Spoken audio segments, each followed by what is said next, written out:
AskReddit by our enthralling. Who had the biggest fall from grace in history? Henry VIII has to be up there. He was a famously handsome, pious, and noble young king, very in love with Catherine when they were married, and over time he became the wife-killing tyrant we know today. Divorced, beheaded, died, divorced, beheaded, survived. By the time I was a child, Bill Cosby was so universally recognized as an icon of wholesome comedy that one of the most popular kids shows of my youth was literally just a cartoon about his childhood. Now the legacy of that little cartoon show is tainted by the very subject of the show itself. That's a fall from grace. From being trusted to be a part of your kid's formative years, to becoming one of the most vile and disliked men of all time. I don't know how I didn't realize that little Bill was by Cosby until right now. Guess I just never paid enough attention. That's quite a stain on my childhood now. Rudy Giuliani, after the attacks of 9/11, he brought Nick together as mayor, was on SNL, and throughout the first pitch at Yankee Stadium was really well liked by everyone. Then he was Trump's lawyer and held a press conference at the wrong Four Seasons and is seen as a bumbling idiot yes man who does whatever Trump wants. Deleted. Not just young kids. Mentally handicapped adults, the elderly, corpses. He was unbelievably vile. He was never the biggest star, but Mark Salling's fall from grace was massive. Went from the star of a primetime show to charged with child porn and dead in a matter of months. On that note, Allison Mack went from the actress of the breakout character on a long-running popular superhero show to a cult leader who trafficked women for sex and forced labor, blackmailed them, branded them, and tortured them. Fred Phelps started his career as a celebrated civil rights lawyer in Kansas. Followed up Brown vs. Board of Education 20 years later and ended up forcing them to implement more fair educational conditions for students of color. Went on to form the Westboro Baptist Church, which became one of the most despicable hate groups in the US.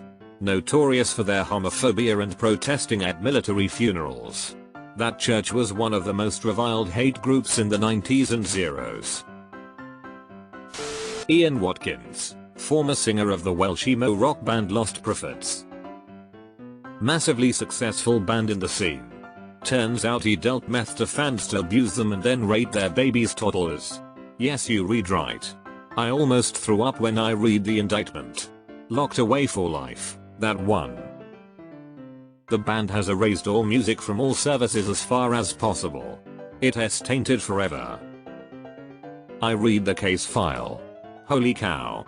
And when asked why he did what he did, he said he did it for the lols. His password was I fuck it. And 2 of the infants' mothers sold their own babies out to him. There are text messages detailing the abuse they were planning to subject the infants to. Not the farthest, but Phil Spector is worth a dishonorary mention. This was going to my audition. The guy was a revolutionary music producer, creating the wall of sound formula.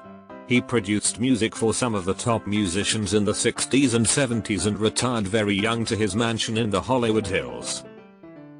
In 2003 he murders actress Lana Clarkson, then spends the rest of his life in prison. I forgot he died in 2021. He also is responsible for some of the most infamous courtroom photos in history.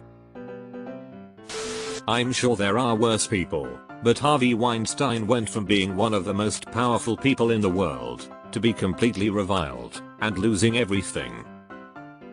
This is the guy who had Meryl Streep and Oprah on speed dial, and married to a woman 1000x too attractive for him. He now uses a walker, has lost his fortune and his reputation.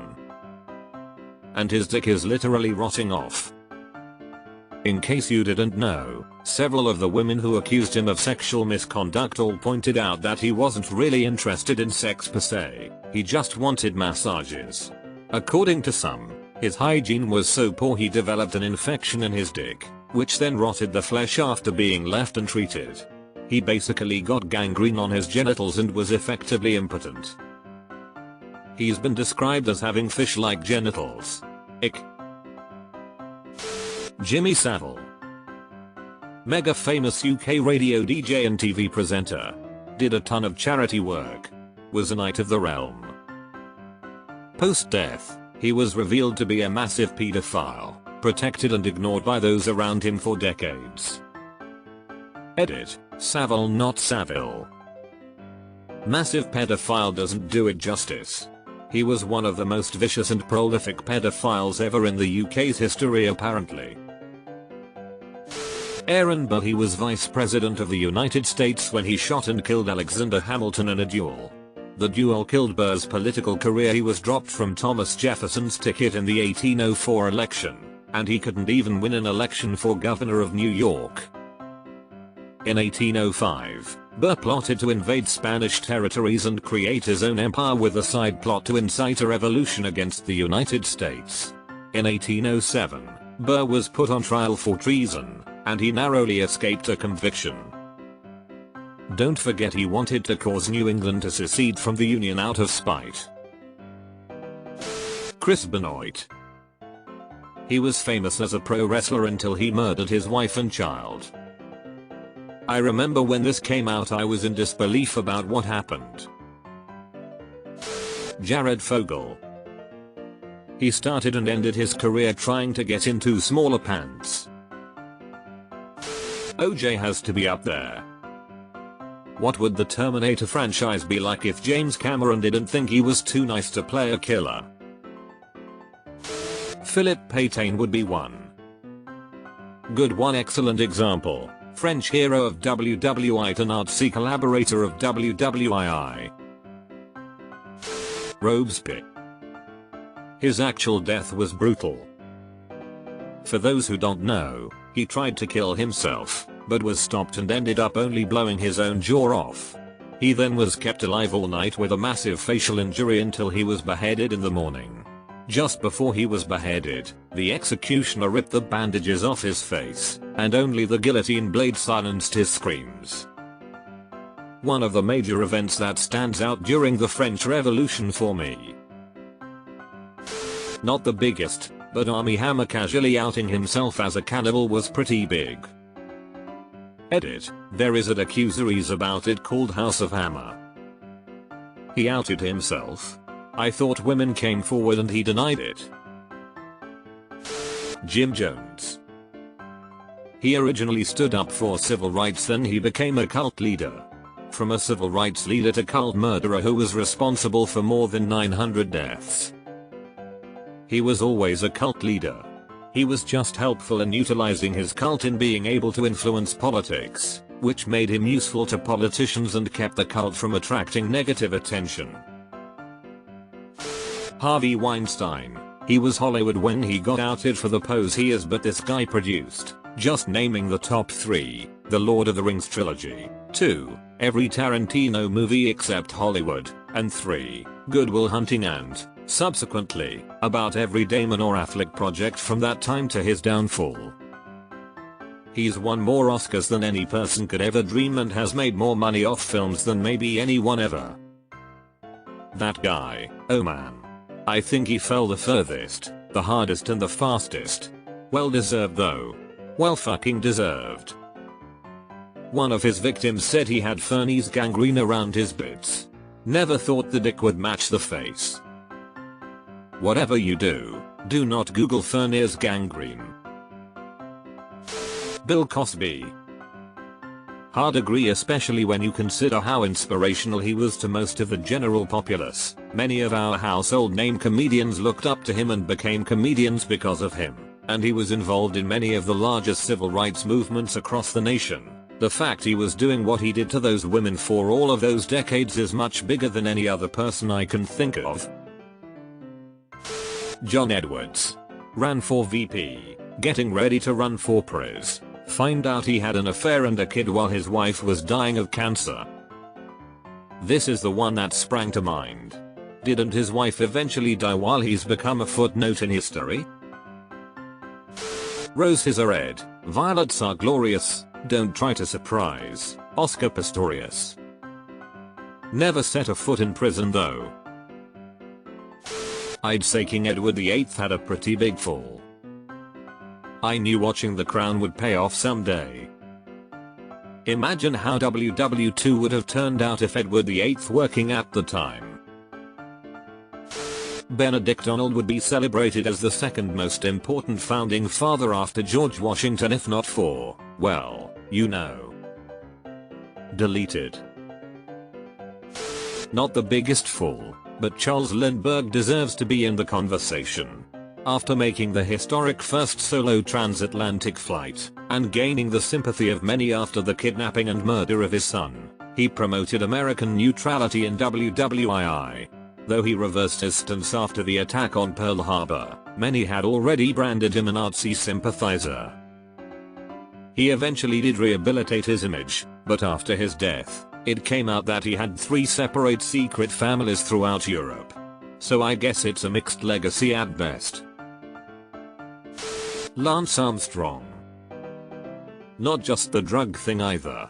He went to insane lengths to silence people trying to expose the drug scandal within the cycling sphere. He threatened people and publicly harassed and embarrassed people. Even former Tour de France winners weren't safe from his wrath. He was invincible and used it to bludgeon people's careers, reputations and personal lives. Kevin Spacey was once my favorite actor, but now I can't look at him the same in any of his works. Edit. If I get one more Edit Silver, I'm going to puke in my mouth. Facing 7 new charges in England. John Wilkes Booth. From famous actor to political assassin. Jeffrey Epstein. People forget how ex-presidents and celebrities were lining up to suck this guy's dick, until it all went horribly wrong. Don't think they were young enough for him. Icarus. Well, if we're going there, I would argue Lucifer Morningstar. Hansi Cronje. Post-apartheid cricket captain in South Africa. He united a divided nation through so many sports victories. In 2000, however, he was found guilty of match fixing. He died mysteriously in a plane crash in 2002, soon after being exposed. Lance Armstrong's reputation shit the bed pretty enthusiastically. The bracelets didn't help. Andrew Cuomo has got to be up there. He was a huge media darling during COVID, wrote a book about how well he did, was being floated as a presidential candidate, then the sexual harassment and handling of nursing homes made him fall almost overnight. Michael Vick is the big sports one I usually think of, that's not the obvious ones like OJ. One of my favorite subtly horrifying jokes in BoJack Horseman was Mr. Peanut Butter talking about Vic approaching him to work on something. Benedict Arnold has to be on this list. Dude went from a war hero to having his name be synonymous with traitor. Matt Lauer. Deleted. The fabulous Hudson Hornet? 3-time Piston Cup winner? Jeffrey Epstein went from rubbing elbows with world royals and the wealthiest elites of the world to hanging himself in prison all alone.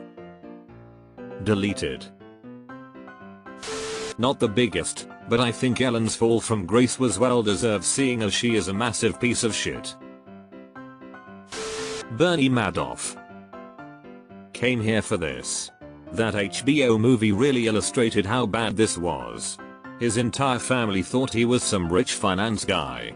Then they find out not only do they have nothing, but their dad stole and destroyed more money than just about any individual in the history of the world. What a tough pill to swallow. Bernie and his wife tried to commit suicide, and one of his sons was successful in doing so. What a sad story. R. Kelly, obviously. Surprised he was so far down in the comments. Maybe it's because he has been a known pedophile for many years. People just didn't care till recently. Maybe because he was acquitted in the first case, but everybody saw him pee on that child. Paying the family off does not make you innocent, and he should have been cancelled a long time ago. Hitler was actually praised by world leaders at the time of his rise. I forget what controversy brought him down though. He broke the Molotov-Ribbentrop neutrality pact with the Soviet Union.